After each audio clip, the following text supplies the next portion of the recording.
We have the students from East High for ACES in the Community Day, and they are helping us hang up new flags. We've had flags hanging in this hallway for over 30 years, and they have served their time and they are olden, so we are hanging up new ones that were sponsored by our families here at Hyde.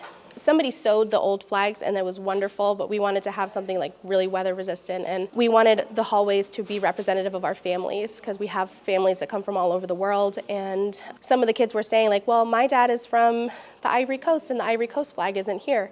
So I really wanted to make sure that every kid got to see a flag that was important to them. If a family came from a certain country, they would sponsor that country, and then that way the kid can see that flag hanging up every day when they're walking down the halls. They kind of liked the idea that Miss Richardson had done at East High, right there in front of the library. And so they wanted to kind of replicate the idea. East High got theirs this year. I'm not sure how long that was in the process. I interviewed here 7 years ago, almost to the day, and I immediately wanted to replace the flags because I saw that some of them had served their time and they were not quite the same color that they're supposed to be.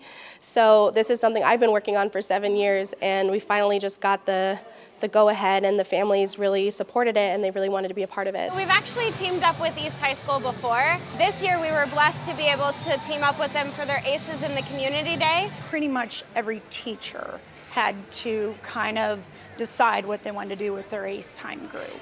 This time they just decided, let's do something all together in a house, and just to make it easier and fun and for a good cause. We have meals that go internationally to help with the devastation in Ukraine. We send meals to Haiti, Nicaragua, and El Salvador as well.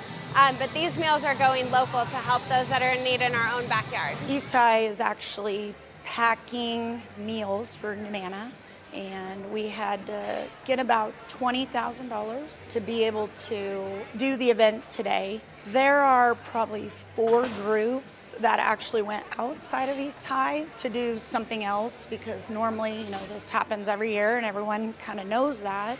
And so there were groups that had requested some East High kids, and so they went outside of East High. But the rest of the school is packing meals for Nana today. And everybody got shirts and everything. We are providing over 100,000 meals that are going to Table of Hope, which is a local organization that donates meals to those that are in need.